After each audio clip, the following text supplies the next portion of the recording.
दोस्तों, इतिहास गवाह है कि अहंकार ने बड़े बड़े साम्राज्यों को मिट्टी में मिला दिया। यही हाल आज अमेरिका का हो रहा है। अमेरिका ने सोचा था कि वह पूरी दुनिया की अर्थव्यवस्था और टेक्नोलॉजी पर हमेशा हुकूमत करेगा, लेकिन हाल की घटनाओं ने उसे आईना दिखा दिया है।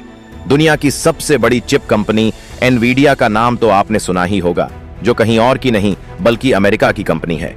लेकिन अमेरिका के अहंकार ने इस कंपनी के पैर पर कुल्हाड़ी मार दिया है। दरअसल भारत और चीन आगे ना निकल जाए, इसके विरोध में आकर अमेरिका ने इस कंपनी को साफ मना कर दिया कि वो अपनी सबसे एडवांस चिप्स चीन को ना भेजे। अमेरिका को डर था कि चीन इन चिप्स का इस्तेमाल करके अमेरिका से आगे निकल जाएगा, तो भारत भी कहां पीछे रहने वाला है, क्योंकि अब भारत और चीन तो हाथ मिला चुके हैं और जिसके बलबूते भारत आगे जा सकता था, वही सबसे इंपॉर्टेंट रेयर अर्थ की सप्लाई अब खुद चीन ने भारत को चालू किया है। फिलहाल आप सबसे इंपॉर्टेंट बात यही है, चीन में एआई चिप्स के लिए एनवीडिया का रोलर कोस्टर एक नया टर्न ले चुका है, जहां अमेरिका ने अपने ही पैरों पर कुल्हाड़ी मार लिया है।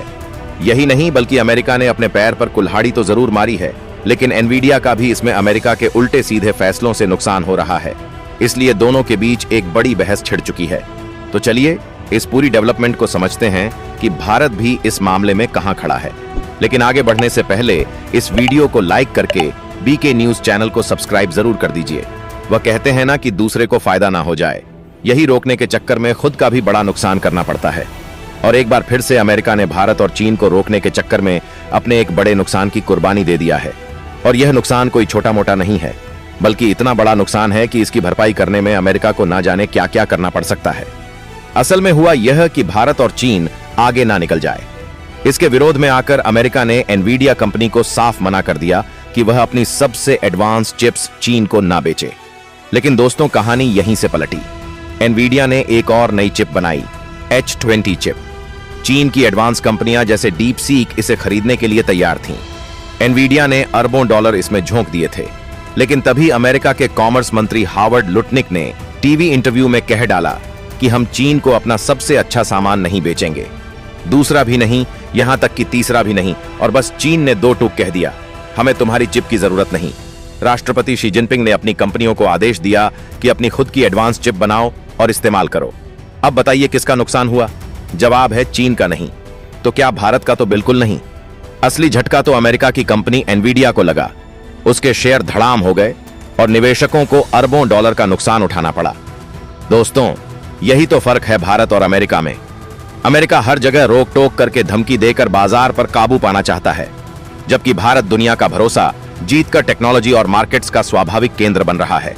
आज चीन अमेरिकी चिप्स छोड़कर अपने दम पर चिप बना रहा है और भारत भी इस मौके का फायदा उठा रहा है। भारत सरकार सेमीकंडक्टर मिशन के तहत अरबों डॉलर का निवेश ला रही है। गुजरात और तमिलनाडु में चिप फैक्ट्रियां लग रही हैं। मतलब जब अमेरिका अपने अहंकार में दुनिया को दूर कर रहा है, तो भारत दुनिया का सबसे बड़ा विकल्प बनकर सामने आ रहा है।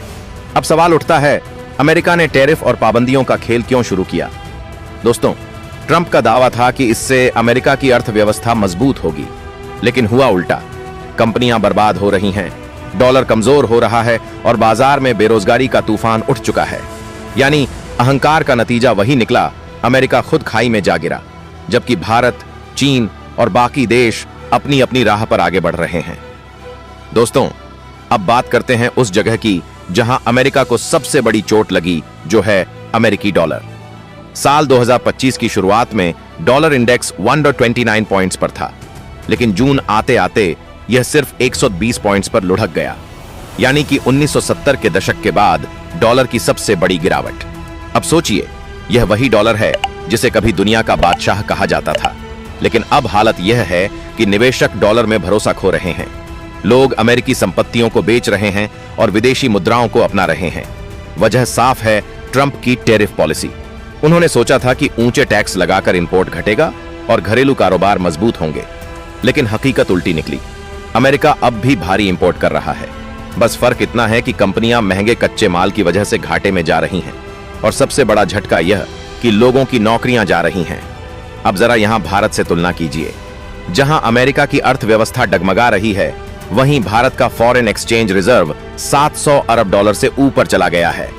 भारतीय रुपया भी कई बार मजबूती दिखा चुका है और दुनिया में जब डॉलर डूब रहा है, तब भारत ग्लोबल साउथ की आवाज बनकर सामने आ रहा है। दोस्तों, टैरिफ से अमेरिका को भले टैक्स के रूप में रिकॉर्ड पैसा मिला। जैसे 2024 की पहली छमाही में यह करीब 50 अरब डॉलर था, जो 2025 में बढ़कर 100 अरब डॉलर हो गया। लेकिन सवाल यह है कि क्या अमेरिकी जनता खुश है? तो इसका जवाब है नहीं, क्योंकि असली टैक्स तो उनके ही सिर पर पड़ा है। जो सामान वह रोजाना खरीदते थे अब महंगे हो गए हैं। मतलब अमेरिकी जनता की जेब खाली हो रही है और बेरोजगारी लगातार बढ़ रही है। अब जरा नौकरियों पर नजर डालिए। ट्रंप का दावा था कि उनके टैरिफ से लाखों नई नौकरियां आएंगी। मई 2025 में करीब 1400 नई नौकरियां आईं, जून में 1443,000, लेकिन जुलाई आते आते यह आंकड़ा आधा होकर सिर्फ 73,000 रह गया। और बाद में जब डाटा रिचेक हुआ तो पता चला कि असल में जून में सिर्फ 14,000 और 19,000 नौकरियां ही बनी थीं। यानी नौकरी पैदा करने वाले टैरिफ उल्टे नौकरी काटने वाली तलवार बन गए। अब यही वह जगह है जहां भारत ने समझदारी दिखाई। भारत ने ना तो आंख मूंद कर टैरिफ का सहारा लिया, ना ही विदेशी दबाव में अपनी अर्थव्यवस्था को गिरवी रखा, बल्कि make in India PLI scheme और ग्लोबल निवेश के जरिए भारत ने रोजगार भी बनाए और अपनी अर्थव्यवस्था भी सुरक्षित रखी। आज अमेरिका में कंपनियां बंद हो रही हैं, लेकिन भारत में एप्पल, सैमसंग से लेकर माइक्रोन जैसी कंपनियां अपने कारखाने लगा रही हैं। और हाल ही में कई सारी मैन्युफैक्चरिंग यूनिट भारत में बढ़ाई गई हैं।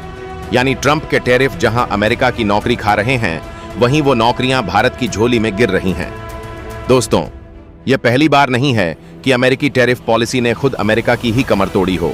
जब अमेरिका ने शक्कर पर टैरिफ लगाए तो दाम इतने बढ़ गए कि कोका कोला जैसी कंपनियों को मजबूरी में शक्कर छोड़कर हाई फ्रुक्टोज सिरप इस्तेमाल करना पड़ा। नतीजा यह हुआ कि ग्राहकों की जेब खाली और कंपनियों की मुश्किलें बढ़ीं। 2002 में राष्ट्रपति जॉर्ज W. बुश ने स्टील पर टैरिफ लगाए ताकि अपने उद्योगों की रक्षा कर सकें। लेकिन हुआ उल्टा, जिन इंडस्ट्रीज को स्टील चाहिए था, जैसे ऑटोमोबाइल और कंस्ट्रक्शन, उनमें नौकरियां गईं और मुनाफा गिर गया। और फिर आया ट्रंप का पहला कार्यकाल, जिसमें उन्होंने चीन के खिलाफ टैरिफों छेड़ दी। जितना वो हमसे वसूलेंगे उतना हम भी उनसे वसूलेंगे, यह था ट्रंप का नारा। पर नतीजा क्या हुआ कि दाम ऊपर गए, अमेरिकी निर्यात घटा और चीन ने पलटवार करके अपनी इंडस्ट्री मजबूत कर ली। आज हालत और भी खराब है। अब अमेरिका हर तरफ औसतन 19% टैरिफ बढ़ा रहा है। दोस्तों, आपको क्या लगता है? क्या ट्रंप की टैरिफ पॉलिसी अमेरिका को और डुबो देगी, या फिर भारत जैसे देश इस मौके का पूरा फायदा उठाकर नए आर्थिक सुपर पावर बनेंगे? कमेंट करके अपनी राय जरूर बताइए। धन्यवाद।